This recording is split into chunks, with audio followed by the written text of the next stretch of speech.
I love this kind of weather. My kids would say that when it's cold and it's not snowing where you can ski in it, it's just pointless. They like cold, but not unless they can ski in it. Well, did you guys have a good Thanksgiving? Yep. Yeah? Did you enjoy sleeping in last Wednesday? Who forgot to reset their alarm clock and it went off at whatever time it normally goes early on Wednesday anyway? I didn't. I slept in and I missed y'all, but I'm glad to be back. You remember where we left off last week? We left off, the last thing we did together was we started just kind of shouting out some things on our bucket list. And you guys did well. We found another thing I need to put on my things I'd like to have list, which was good hearing. I appreciate somebody helped me out with that. But I'd like to pick up today exactly where we left off, because I know y'all went in your small groups, and guys stopped me this morning. For 2 weeks now, guys would say, oh man, this is the thing I put on my list, and y'all have got some great things on there. And so I just wanted to kind of pick that momentum up and share with the group a little bit. And so we're just going to start with the same exercise that we finished last week with, when I'm just going to kind of go down these things and have you guys kind of just shout them out. We're going to get 2 or 3 of them, because remember, we've got this end in mind. We've got this vision that we want to live. And this is our navigational tool, our compass that we're going to be using as we're going along in that. We want it to point us. We need that vision. You know, Proverbs says, without a vision, it's a powerful thing for vision. It says, without a vision, the people will perish. And so we want to have a vision that we're excited about. All right, so who wants to start? Before I die, I want to be, come on. Pilot. Shout it. Pilot. My hearing didn't get better in 2 weeks. What else? Remember I said I wanted to be a true friend. Grandfather, that's a good thing. Before I die, I want to do what? Remember I said I want to sail around the world, and so far I'm either going to have to get a bigger boat or a bigger crew, because I got a bunch of folks that want to join me, and I love that. I admitted that this last year, my last sailing experience, in about an hour, I capsized the boat twice and ran it aground 3 times. So I appreciate y'all having confidence in me through the learning curve of this whole thing. What do you guys want to do? Come on. Don't make me put more caffeine in that coffee. No, nobody wants to do anything before they die? Run a marathon. Run a marathon. Before I die, I want to have. What do you want to have? I said I want to have a life with just lots of kids around, grandkids hopefully. What do you guys want to have? Good duck hunting season. Good duck hunting season. How's it going so far? Not good. Bad. What? It's going bad. Going bad. Before I die, I want to help. Remember I said I want to help entrepreneurs change the world. What do you guys want to help? I want to help people be successful. Help people be successful. That's a great one. Anybody else? Great marriages. That's a good one. Before I die, I want to enjoy. What do you want to enjoy? Remember I told you how weird I was. I want to enjoy something that's not even on my to-do list, but it's at the top of my wife's to-do list. What do you guys want to enjoy? Time alone with my wife. There's a good one. Before I die, I want to leave. I said I wanted to leave fully spent, nothing left, all used up. What do you guys want to leave? Come on, give me one. Living legacy. A living legacy. That's good. Well, that's an important thing, and I just want to remind you guys that this is a living document that's never finished. All right, so even in a few weeks when Tim starts taking us through the Your Unique Design, you're going to learn some stuff about how you're wired and about what makes you come alive, and that's going to cause you to add some things to this list. And I fully expect that it's going to cause you to actually take some things off this list, because you're going to have a better understanding of who you are. So whether you wrote this list in pen or pencil, and in effect it's kind of in pencil your whole life, you just want to keep, as you check things off, add new stuff, you always want that vision to be pulling you forward. Now, that's the vision we want to live. This is, when you guys look at this, when you pull this out, let me tell you, this is the test, and you know you're getting close. You look at that, and you just go, that would be an amazing life. You almost think, that could never happen. But you're just believing enough that you go, I think I need to go for some of this stuff. And it just excites you, almost makes you a little nervous, palms sweaty just a little bit when you consider going for some of these things on the list, that's when you're getting this thing close, because that's the kind of life you want to live. Every guy in here, if you've come this far with us and you've broken through that great boy filter that God created for us this morning, that cold and the rain, that's just a filter that the boys aren't going to pass through. But the men, they're going to be here this morning. If you've gotten that far, you're a man who's desperate, longing to live a great adventure. And what we're going to look at over the next couple of weeks are things that could take you out of that adventure.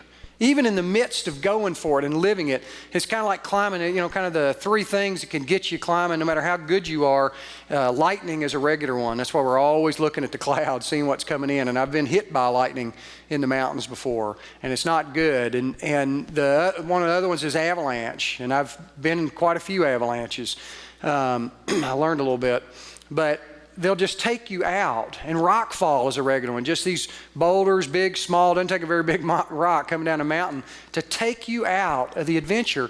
And in our real lives, we have those things, and we need to be aware of them, and we need to know how to safeguard against them taking us out. So that's what we're going to do. And we're going to do that through the lens of Hebrews 12:1. And I'll tell you what I mean by that in a second. But I just thought it was interesting. This last Saturday was this great week of college football. I don't want to bring up the Razorback game. I was as disappointed as anybody else. But it was still a great week because it's rivalry week, right? All these great rivalries that are out there. And one of them was Florida State. And if you guys watch that, and if you watch Tim Tebow at all, he puts a scripture verse on his little eye black patches every week. You guys know what his scripture verse was this last week? Hebrews 12:1. Can you believe that? I mean, God's just going way ahead. I'm sitting there just watching that going, that's amazing, because that's what I lead with this week. And even beyond that, to see the power of somebody living their faith out loud, whether it's in a big way or in a little way, but for Tebow, he's got a big stage. And every week when he puts those, the Google search, to the top of the top 10 Google search just about every week is the scripture verse that he puts on there, because people want to read what he's interested in. They put it up there and they go search on that and they read it all the way to the point where on Saturday the announcers were talking about it, and Vern Lundquist on national television opens up a Bible and he reads Hebrews 12:1. It's incredible. Here's what he read. Therefore, since we have so great a cloud of witnesses surrounding us, let us also lay aside every encumbrance and the sin which so easily entangles us, and let us run with endurance the race that is set before us. All right, so let's look at a couple of things in here. First of all, what's going to take us out of the race? Every encumbrance and the sin which so easily entangles us. But the race that we're running, we want to run with endurance, which means we want to run it for our whole lifetime. Remember, we talked about a whole life experience, not half life, but a whole life experience. So that's the word endurance that we've got going up in there. And then secondly, we want to understand that the race he's talking about for us, the terminology we're using, the race we're talking about, is the great adventure. So we're talking about running the great adventure. And so what does he mean by encumbrance? Well, the phrase I'm going to use for that is just the wrong-headedness that slows us down. And here's what I mean by that. You know the word in Greek, it comes from Hebrews, but the book of Hebrews isn't written in Hebrew. It's actually written in Greek. Go figure. But the word that they use in Greek is the same one that they used that the Greek athletes, like the ancient Olympians, that they would be training. And they would put this word they use, they would put these encumbrances on them, kind of like our version of ankle weights or a weight vest. Where I've even seen guys that are running and they got like a parachute they're pulling, and they're finding something to increase their load. And so it's kind of an ancient version of ankle weights. And what it's saying is that you're not going to go out and run your best race with those encumbrances, because the way the training is, obviously you take those things off before the race. And in the outdoor world, there's kind of an encumbrance practical joke that we play on each other from time to time. And my daughter's been the best one ever at playing that thing. And that's where you try, unknown to the other guy that you're playing the joke on, to slip a rock in his pack. So that for some part of the day, maybe all the day, he's hiking or climbing and he's carrying a rock. And we're not just talking a little rock, because it really doesn't matter for that. It's got to be a 5-pounder or more. And that's a pretty good sized rock. And regularly, you play that trick and somebody will maybe carry it to the next water stop or something like that. They go off for a bathroom break and you rock their pack. My daughter was masterful. She could get those rocks in. I had one time she put the rock in before we left house. The night before she got in my pack, never even thought about it. I carry that thing all the way to the summit of the peak. I get up there and I'm going to pull my parking warm clothes out because we're about to come down, and you put all your warm clothes on the way down. And I'm reaching in there and I hit something hard and I went, what is it? And I pull up and she's already rolling laughing. She's just grinning from ear to ear. And she'd got me to carry this 5-pound rock all the way up the top of the hill. And I can tell you, trying to run the race, the great adventure with an encumbrance, if nothing else, is not nearly as much fun, but you'll never be the best version of yourself doing that. So that's the wrong-headedness that slows us down. The second thing, in the phrase, the sin that so easily entangles us, I'm just going to call that the wrongdoing that holds us back. So we have wrong-headedness that slows us down, wrongdoing that holds us back. And I'll tell you what I mean by that. I realize that sin's not a popular word today. It's an unpopular word. And all I'd say is, okay, sin's always been an unpopular word. There's never been a time in human history, you can go all the way back to the first couple in the Garden of Eden, Adam and Eve, and they hated to be found out doing wrong. If you watched how after they sinned, where they were just hiding from God, nobody wants to be confronted with what they're doing wrong. And so what are the 4 results? Let me just give you 4 results, big picture overview of these kind of 2 categories of obstacles. The 4 results of being weighed down and tangled up. First is just less. You're going to have less life, you're going to have less adventure. Second, there are going to be times with those obstacles are going to bring on some hard rebuilding. You're going to have to rebuild financially or relationally or even in your family from doing that. And there's going to be a bondage from it. One of my favorite scripture verses is Galatians 5:1. It says, it's for freedom that Christ set us free. And that seems almost circular, but what he's saying is he set us free from all the bondage of sin, and he didn't do that so you could go back into some other kind of bondage. The goal here is to be free. And then third is despair. I mean, all you got to do is look at the first 3 and you can get the 4th one. If I'm living less of a life than I know is out there for me, if I'm having to rebuild at times in my life, just kind of start over in places, if I'm have this sense of bondage in my life, I don't have freedom, there's going to be despair in your life. So I could just sit here and tell you guys, don't get involved in the things that weigh you down and tangle you up. But that's not what men's fraternity is about. Men's fraternity is about practical how-tos. And so I need to kind of open up exactly, and I thought I'd just take the 5 most common adventure busters that come down the mountain and take guys out as they're trying to live. They've got this adventure. They've got their compass, their North Star, and they're passionately pursuing it. And then they just get taken out by these adventure busters. And so I wanted to just go, and we're going to cover a couple this week and 3 next week. And I wanted to give you, just so you understand kind of what an adventure buster can do, I thought I'd tell you a story that happened to my son last year where he experienced a pretty dramatic adventure buster. He and his best friend that he grew up with out in Jackson Hole, Adam, went out deep into the mountains around Jackson Hole where the highest concentration of grizzly bears are known to be in the lower 48 states. And they did that intentionally because Adam's becoming a field biologist. And his summer job was to go around and document different animal groups. They'd say, hey, go in this area and, count the population of this or whatever. So his assignment for this week was to go up in this area and do a bear survey. Take pictures, a digital camera and all kinds of GPS, marking all this stuff, scat and, notes. And he had the whole scientific kind of deal. So he and Josh were going to go up there and camp out for a couple days. And so they did. And there's this big valley up there where it's great to observe the bears. And they were going to this knoll that was out in the middle of this valley. It was almost just kind of a natural observation point. And so they're heading off for that, and they're getting down into the valley, and they come up to a stream. It's a pretty good stream, kind of a raging river. It's a pretty difficult stream crossing, and it's surrounded by thick willows and stuff around there. And in bear country, you want to make a lot of noise. Because the bears don't want anything to do with you unless there's something wrong with the bear, or he feels threatened by you, or his cubs are threatened, the whole mom and cub kind of thing.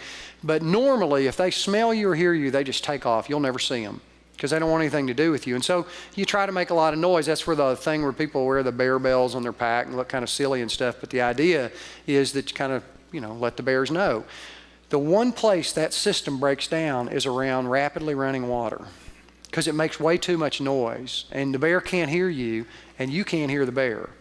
And so they're down in this area, and they're trying to find a stream crossing because it's a raging river about thigh to waist deep, and it's about 50 yards across, and it can be pretty dangerous. And so they're trying to find the safest place, and they're going down through the willows and then back around again. And so they're crashing along there along the creek, and all of a sudden, out of the willows, you guessed it, came a full-grown male grizzly bear, raised up on his hind legs, paws in the air. He's about 6 feet away from him, and he roars.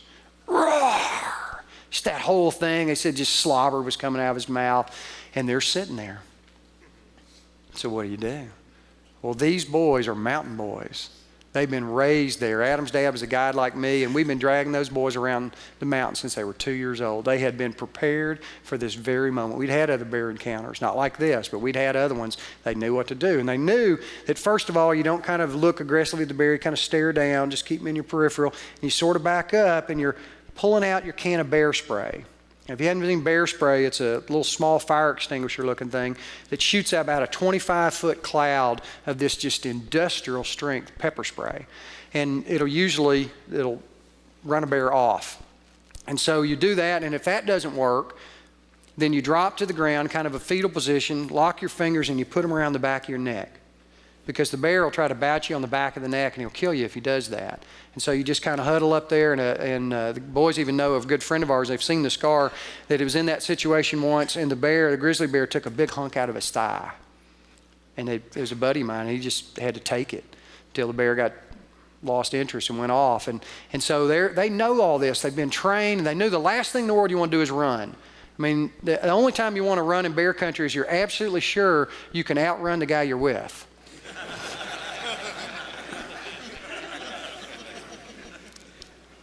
Works.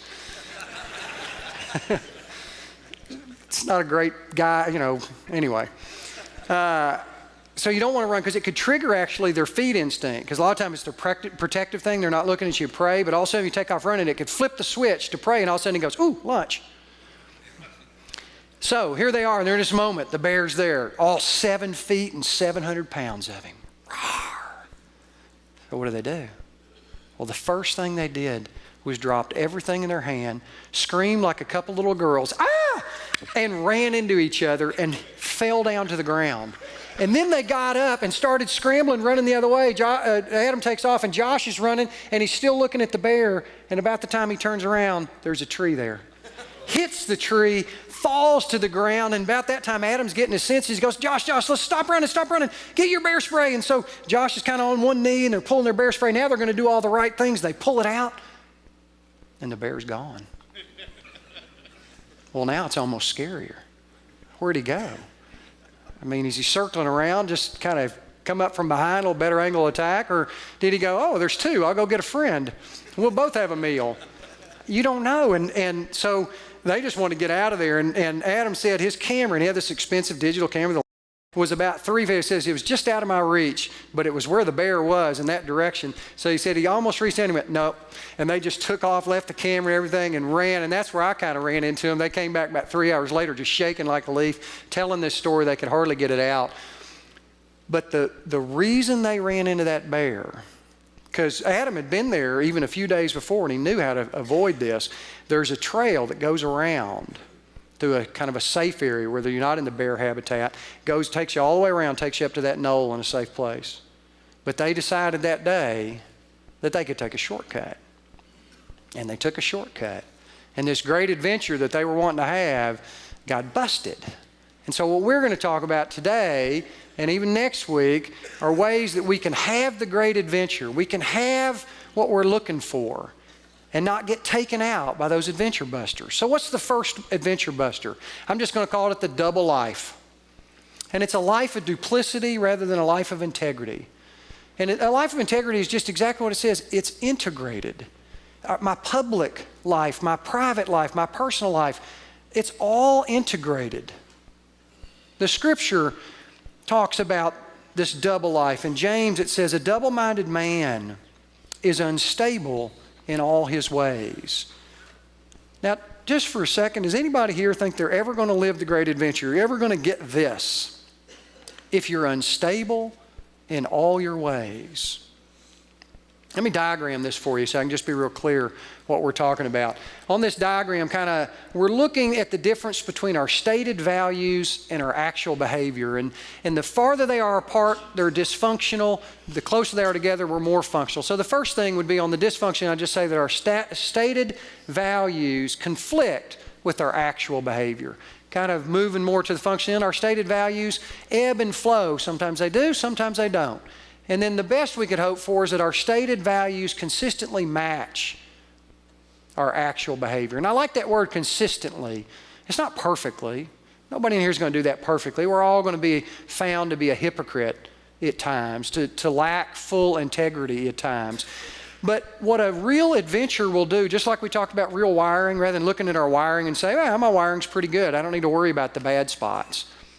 That's always going to take you out. The real adventure will look and say, hey, I've got most of my life, I have good integrity, but I got this one place that I keep failing. It may be around money. It may be around women. It may be around, who knows, alcohol. I don't know what it'll be, but there's this one place. And the real adventure will go and say, I need to do what it takes to clear that up so that doesn't take me out. And we're working in that direction. And just to kind of show you a little bit where that works out in just 4 areas of our life, let's just look at those first. In marriage, an important area of our life, you know, a duplicitous person is just going to have a shallow marriage because your wife's never going to be able to trust you because you say one thing and you do another, and she's really finding in her life, she's got to take care of herself and the kids because she can't trust you to do that. And intimacy comes from trust. What about with our children? With our children are wounded when we're duplicitous. Our children are healthy when we're a man of integrity. We're in the Christmas season, right? I know a lot of guys here are thinking about what they're going to buy their children for Christmas. A lot of children are here thinking, what's Dad going to get me for Christmas? They're kind of focused on those gifts.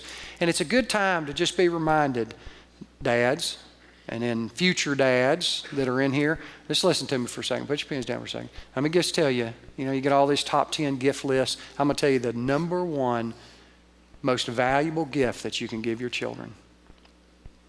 The thing they need the most from you is your character.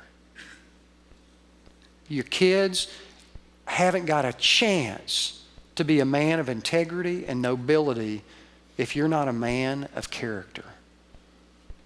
That's the gift to give your kids. What about in our noble cause?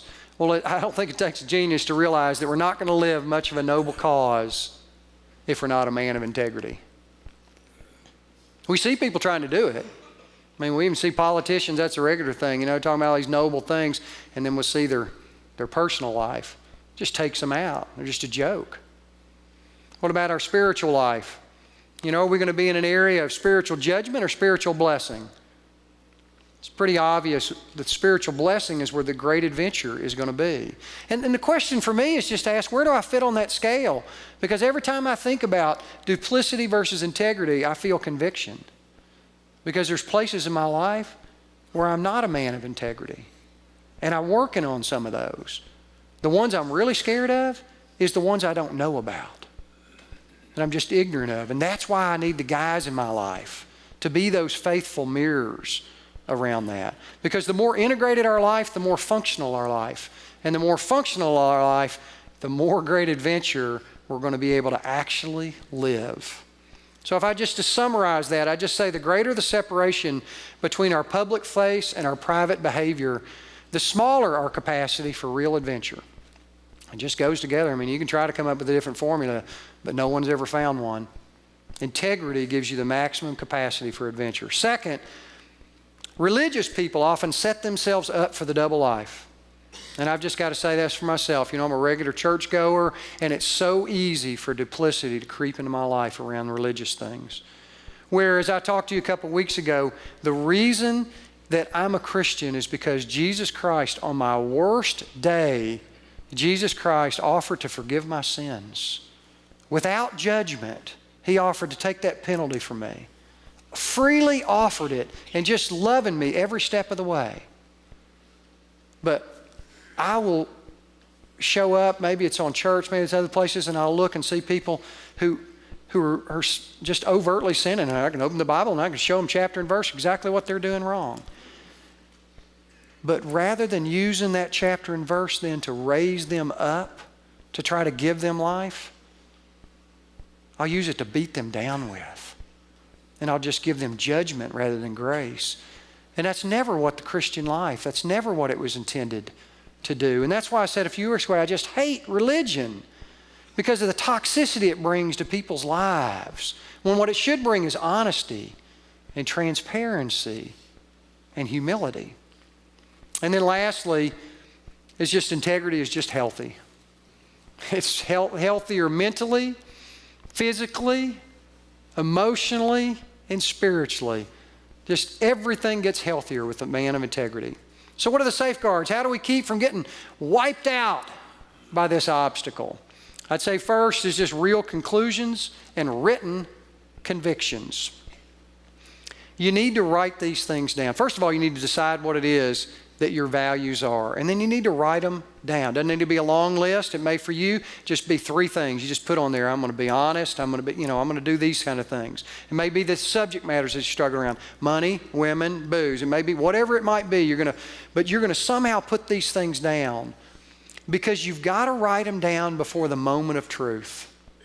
I mean, if you're ever going to hope to live the truth, you've got to write them down before the moment of truth. If you wait until you're in a situation where you're having to make a decision around money, where I can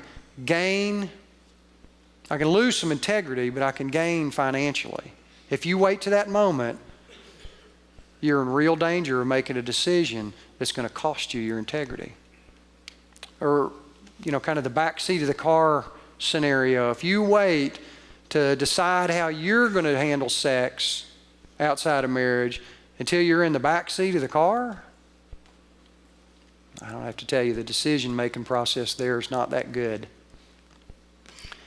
And then I'd say for dads, around these written convictions, our job as dads is to be the spiritual and social leader of our family. Our job is to help our family have values, live for these values, stand for these values.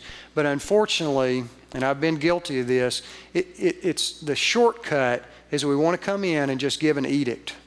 Maybe there was a lot of the mistakes that we made. We don't want our kids to repeat that. So that's a good, noble thing. But we don't do it in a way that gives any chance at all that our kids are actually going to catch these values. And we do it because we just come as this lording leader. It's King Russell giving an edict to my subject wife and my subject children, and these are how you're going to behave. And at best, they'll do that when you're in the room. But when you're out of the room, they're probably going to do just the opposite to spite you. And so you don't get what you want, them living with these good values. And they are good values. But you don't even get a relationship out of it. So the values are lost and the relationship is lost. The way that you lead your children and your wife to good values in your home is first and foremost to model it. We see study after study. A recent one just came out I read the other day. 93% of the values that children get from their parents, good or bad, 93% are caught, not taught. So the real fear is not so much that your children aren't listening to you.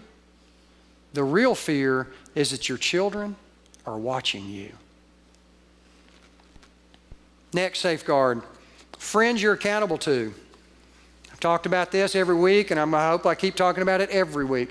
If I haven't made it clear so far, the 2 non-negotiable agreements for the great adventure is to be a man of faith. You're just going to have an attitude of faith to live the great adventure, but you're also going to have men in your life who are good men helping you live that adventure, and hopefully you're getting that. You need kind of that personal board I talked about that you've given permission to speak into your life. to call BS on you when you think you fooled the whole rest of the world. And these guys love you enough to do that, which is what this Proverbs says we looked at before, and I just love. As iron sharpens iron, so one man sharpens another. And we're all these kind of rough, dull pieces of iron. But when we get with the right guys and we spark it up to get better together, both pieces of iron get razor sharp. And you need guys like that in your life. So that's the double-minded obstacle, the double-minded adventure buster. The second adventure buster we're going to look at today is just sexual shortcuts. You guys wondering if you're going to get a sex talk this year? Here it is.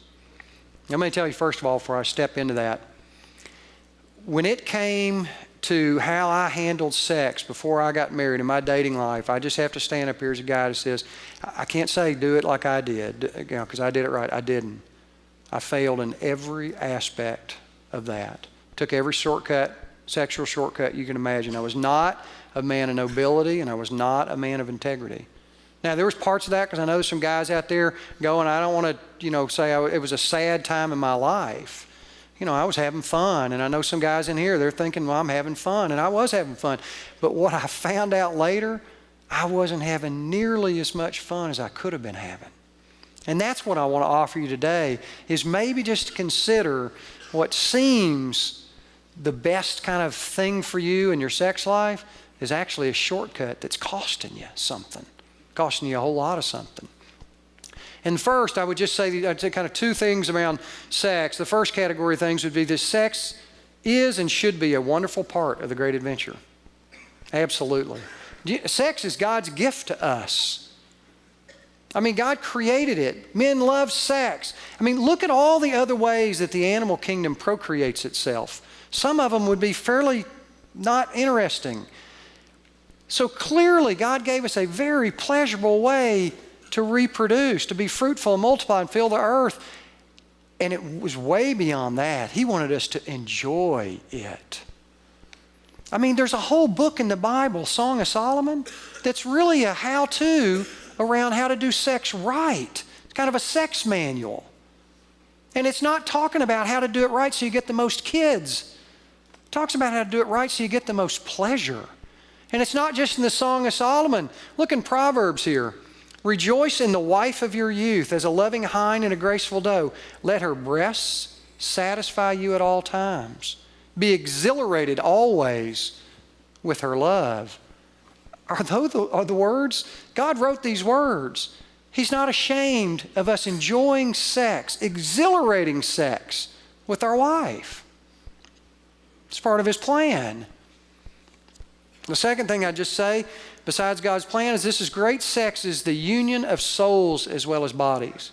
That was probably the big thing I learned, that, the whole physical world's great, but that'll only take you so far as far as how much great sex is part of the great adventure. Because it's really more than just two bodies coming together. Great sex is two lives coming together.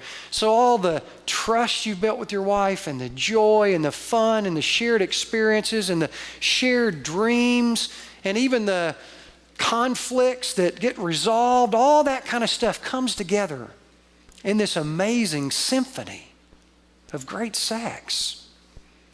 And then last, I'd just say great sex has boundaries. And I just want to be clear here, okay? Because there's a lot of fuzziness around this issue. What is this issue? What does is mean? Let me just be really clear. Sex is designed for a guy to have with one person, and that's with his wife. And only his wife, and nobody else but his wife, and only after he's married to his wife. After he's married to his wife. Those are the boundaries. God says inside those boundaries, there's going to be an incredible sex life for you. Or you can have less outside of those boundaries. You choose. Second, rather than being a wonderful part of the great adventure, sex can be a stumbling block to the great adventure. This is the thing that busts more guys out of the great adventure than anything else. And I can just tell you for myself, I thought it was kind of the road to the great adventure. I did. I really did. And I just learned, and I can look back even now and just see how much of the great adventure I lost that I could have lived along the way because I took shortcuts The whole Playboy, pickup sex, internet sex, phone sex, all those cheap thrills out there. And, we talked about encumbrances earlier and kind of ankle weights and weight vests. Imagine trying to run the race. And I know some guys here aren't going to believe this, but there's a piece of you that knows this is true, that trying to run a great adventure, taking sexual shortcuts, you're running the race with these weights of guilt and shame and regret and addiction and ruined families and ruined reputations. And you're going to live a great adventure with all that stuff. How? Proverbs warns us here. It says, with her many persuasions she entices him. With her flattering lips she seduces him. Now, let's just be clear. I know, guys, young guys, you got a lot of temptations, in particular avenues for those temptations, the internet in particular, that weren't around. And I know a lot of you go, well, you old guys, y'all didn't have to deal with this. This is just new for our generation. Guys, this wasn't written by some gangster rapper last year. This was written hundreds of years ago. The women whose many persuasions that she entices and her flattering lips seduces, that's always been around. That's not a new temptation. Suddenly he follows her as an ox goes to the slaughter, as a bird hastens to the snare, so he does not know that it will cost him his life. Do not let your heart turn aside to her ways. Do not stray into her paths, for many are the victims she has cast down, and numerous are all slain. So why do men falter? I just give you 4 reasons here. Foolish fantasy that's ignorant of consequences. That was a big part, frankly. I can claim that. I can't claim all that. I knew a lot of what I was doing was wrong, but I was enjoying it too much at the time to stop. But there was a lot I was just ignorant. I just didn't understand what the full cost was. Second, there's a deep need in men for emotional reassurance. I can remember back on there, that was important to me, because if a woman would respond to me physically, it just gave me this reassurance that I was a man. And at that young age, that's what I wanted the world to say, that you're a man. And I took a shortcut for that. And as you would get older, there's that classic temptation where the guy's not feeling a man at home and with his wife, and some woman, whether it's at work or whatever, will make him feel like a man. And so he falls for that. He takes a shortcut. Rather than come back and do the work at home to have the great sex life that God's promising. Because here's what I'll tell you, and I realize there's some real medical conditions for why you wouldn't have a positive sex life with your wife. But for a healthy guy and a healthy woman who are married, not to be having a healthy sex life, that's a symptom of something, not a cause of something. So many times we want to say, oh, that's just my wife just doesn't like sex. That's a symptom of something. She doesn't like it probably more than anything because of the first obstacle, the duplicity. She doesn't like it because she doesn't feel like she can trust you. And no woman's ever going to enjoy sex with a man she doesn't feel like she can abandon herself to completely. Next is boredom. Boredom is what took King David out. So they don't think, oh, I don't get that bored. King David got bored. I mean, he has this incredible kind of first half of his life where he conquers a lot of land and establishes the nation of Israel, and he's this mighty warrior from boyhood on. And then he runs out. He forgot to put some new stuff on his bucket list. And I love the way the scripture says it. It says, in the season or at the time of year when kings go off to war. And that phrase is really saying in the time of year when kings go off for a noble cause, because they went off to war to establish their kingdom, to protect their people. David stayed behind. And he just walked around the rooftop of the palace bored. And he looked down, because he had no vision, and he looks down and he sees a beautiful woman in a garden named Bathsheba. And the rest is history. Boredom is why men falter. And then there's arrogance. Arrogance. This is a big part of mine. Just the rules just didn't apply to me. And there's guys in here that are thinking that. You're either kind of thinking 2 things around that. Well, those rules should apply to other guys, but they don't apply to me. And let me tell you why. And I've got all this kind of math, this formula, and I can show you a chart why the rules don't apply to me. And it's just arrogance. Or, there really aren't any rules. I'm having sex with somebody other than my wife, and that's okay. And really, is that okay? So anybody can do that? Sure. Yeah, that's fine for everybody. That's not a rule. That's just some old standard. Now, here's what I tell you. If you're thinking that, and there's some guys in here right now that think that, that's just old. There's nothing real about that. Okay, I'm going to ask you. So, if somebody's having sex with your wife other than you, that's okay. If somebody's having sex with your daughter other than her husband, that's okay, because that's what you're saying. Yeah, that's okay. You don't believe that. You don't believe that. You'd get a knife and cut that guy's pecker off if you could. You don't believe that. So don't buy that lie yourself. So what are our safeguards? Well, the first one, kind of got the first two things here. The first one's just faith. And guys, this is where faith gets real. This is where, oh yeah, I'm a man of faith. Are you? Do you believe that when God says sex has boundaries, you believe in faith, the best sex I'm ever going to have is to respect those boundaries? You're just going to have to do that. And the whole culture is going to be screaming just the opposite. That's when faith's going to get real. That's when you're going to find out if you're a man of faith. It's not just an ideal, it's real. Psalms tells us that exact thing. It's just how can a young man keep his way pure? By keeping it according to thy word, that I'm just going to believe because I have faith. Second is friends you're accountable to. Said that again and again and again. You've got to have guys, and especially if you're struggling in the areas of internet pornography or even acting out things, you've got to have guys that you're telling all this stuff to. If there is any part of your life that you think you can't share with at least one person, you've got a problem. You need to find that guy.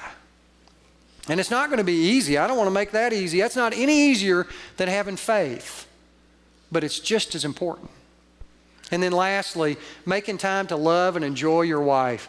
If you'll at times figure out ways to just get to know your wife in the right ways, and part of this Your Unique Design we're going to go through, you can do some of the same stuff with your wife. Tim's going to recommend that. Don't just go through that alone. Go through it with your wife. Go through it with your kids. And all that breaking out of the routine, you can be on the road to an incredible sex life with your wife. And I'm just one guy that can tell you, I tried to grab a great sex life on my own, shortcut after shortcut after shortcut, and I thought I was doing it. But the sex life that I have with my wife, doing it God's way and learning about her and building a relationship with her, guys, all I can say is just two words: hubba hubba. So let me finish with this story of a shortcut I saw this last year. I went on a great vacation this last spring to the Galapagos Islands with my wife and a couple of good friends. And I've always wanted to go there. It's kind of an exotic place with exotic animals, and there's some cool ones there. And one of the coolest little animals on this island, out on the islands, there's a whole bunch of islands, is the blue-footed booby. Here's a picture of it. You can go ahead and snicker now at the name. Come on. Blue-footed booby.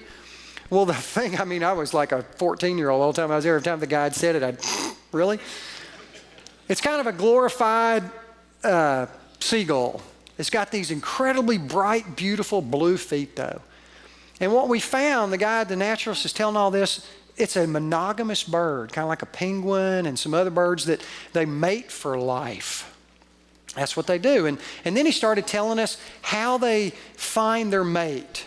And here's a picture showing a little bit of that process. The booby on the left is I still can't say it with a straight face, is the woman. The booby on the right is the dude. And I said, well, how do they pick their mates if they're going to mate for life kind of thing? It's just random chance kind of thing. Oh, no, they're very intentional about it. When a woman comes to kind of age that she's looking for a mate, it's her choice. And there's always about a half a dozen dudes that are trying to get her to say yes to her. They got them outnumbered.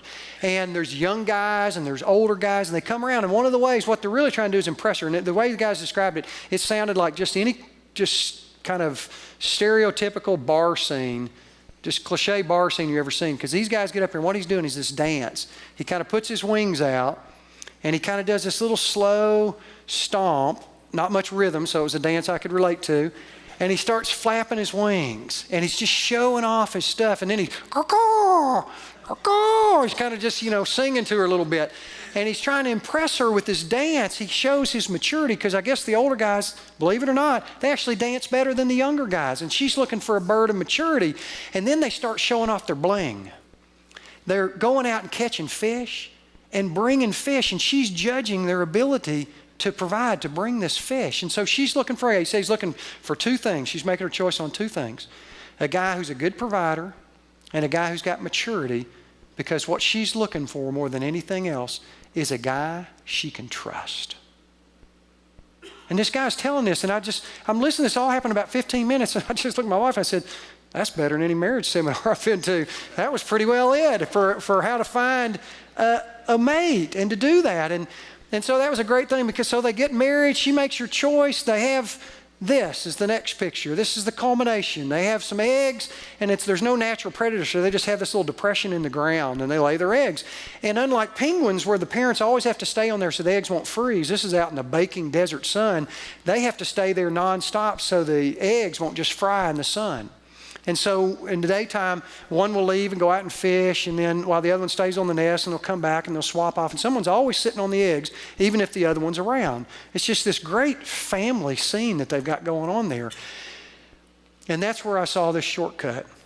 Just a few, there's nests all over the place going on. We go up and we see this one blue-footed booby sitting in a nest, sitting there proud, just like this one, just proud as can be. Hey, look, I got it going on. The whole thing won the woman. And then the guide points out, and we look down and we see what's going on. And he's not sitting over an egg.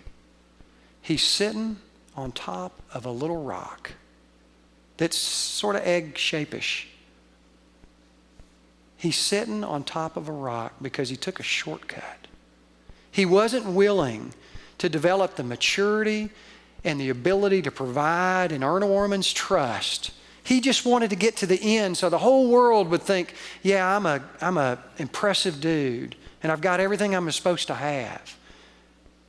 But the whole world's looking at him as a fool. And he's sitting there trying to convince the world that he's got it all together while he's incubating a rock. Guys, shortcuts will take you out of the great adventure. And we can either walk around or sit around on a rock looking like a stupid, foolish, blue-footed booby, or we can do the right thing, the noble thing, the thing men of integrity do, men of courage do, and men of faith do, and we can live a great adventure. Tim?